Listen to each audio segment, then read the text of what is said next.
Romans chapter 1, verse 18 to 23.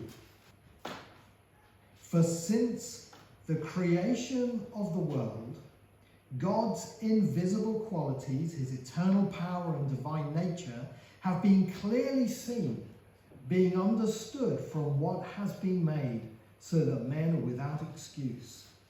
For although they knew God, they neither glorified him as God, nor gave thanks to him. But their thinking became futile, and their foolish hearts were darkened. Although they claimed to be wise, they became fools, and exchanged the glory of the immortal God for images made to look like mortal man and birds and animals and reptiles. Well, boys and girls, I wonder, have you ever seen anything as cute as baby pandas? Okay, baby pandas are my new favourite thing. These things I'll swap for 2 tortoises any day. Look at them. I mean, they are just like, it's like mothers and toddlers on steroids. They're real lively things. And these little characters, they just, look at this one, he's holding onto the door. Wait. Isn't that just beautiful? Look at him, he gets himself in position, he goes for a little swing on the door. I've watched that so many times. It never ceases to melt me. They're beautiful, aren't they? And pandas, if they want to grow up to be big old pandas like this, they've got to do what boys and girls have got to do. They've got to eat their vegetables, they've got to eat their bamboo. And to help them eat their bamboo, God has given pandas a very special type of hand. And if you look at the panda's hand, I wonder if you can notice anything unusual about it. Well, if you look at it, look at his fingers. He's got 1, 2, 3, 4, 5 fingers on top and a 6th one underneath.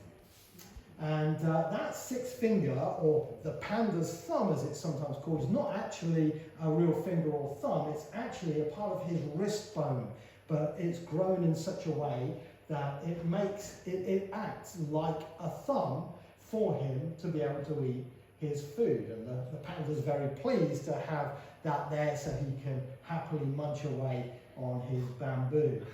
Now, it may surprise you to know this, boys and girls, because the panda loves his thumb, but some people say the panda's thumb is a bad design. And they actually say that. It's a bad design.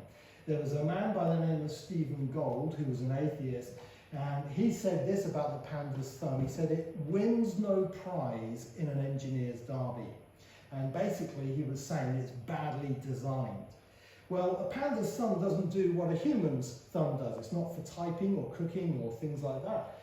It does what a panda needs it to do. So the panda isn't really worried. He thinks his thumb's great. But you know what? Although the panda's thumb is criticised by the atheists, sometimes they criticise other things as well. Do you know this? Another atheist by the name of Richard Dawkins, in his book, The Greatest Show on Earth, he said this about the human eye. He said, it's not just a bad design, it's the design of a complete idiot. What a blasphemous thing to say, isn't it? He knew what he was saying. When I read that, I was like, what? Are you serious? And the human eye is amazing. But he says the way the nerves and so on, I think that's what he's getting at, laid out, he said it's not how a designer would do it. Well, Richard Dawkins isn't a designer, and engineers tell me it comes in a different way when you have that background. But we shouldn't be surprised, boys and girls, when we hear atheists talking down God's designs in creation, because they don't want to see the hand of God in the things they see. But it is there.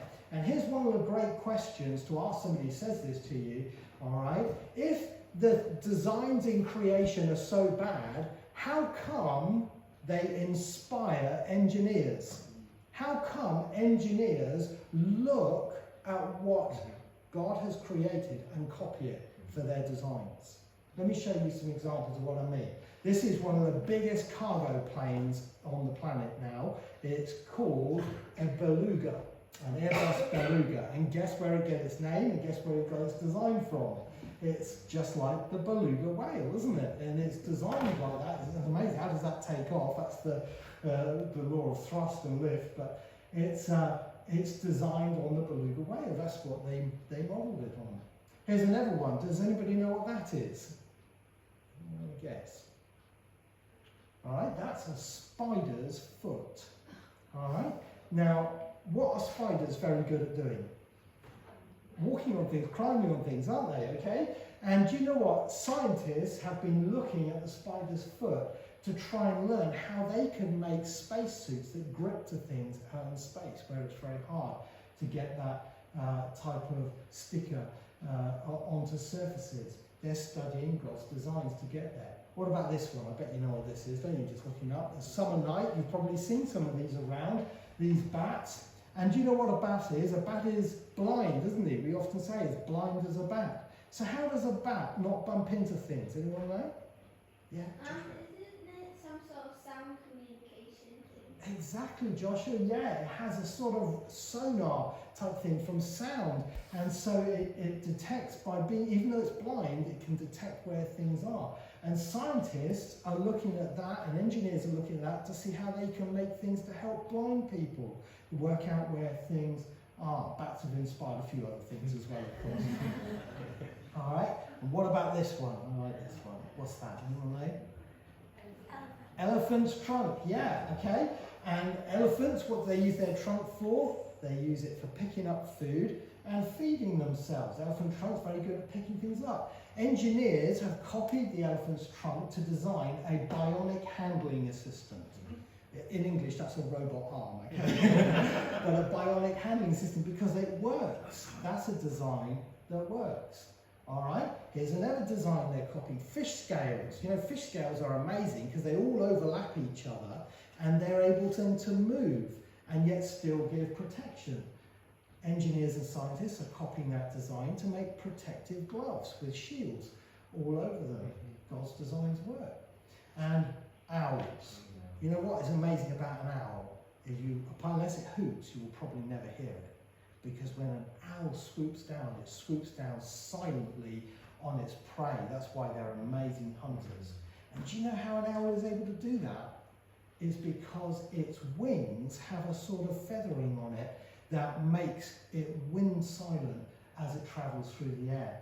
And guess what? Engineers are making blades now for those big wind turbines that are nearly silent because they're feathering them like the owl's wings. And, you know, we could go on, couldn't we? But we've made the point, you know, God's designs are good designs. And that's why the engineers copy them. So boys and girls, when we see things in creation and we see things, you know what, that looks a bit like something, that looks a bit like, you know, this, that or the other from the world. Let's remember that's because God's design's probably behind it. And the Bible tells us, for since the creation of the world, God's invisible qualities, all the things about God, his eternal power and his divine nature, all the fact that he's God, it's been clearly seen, being understood from what has been made, so that men are without excuse. God shows in the world he's made the fact that he really is there and how great he is, so that we're without excuse if we don't put our trust in him, but we should follow him and turn to him instead. And that is even in baby pandas too.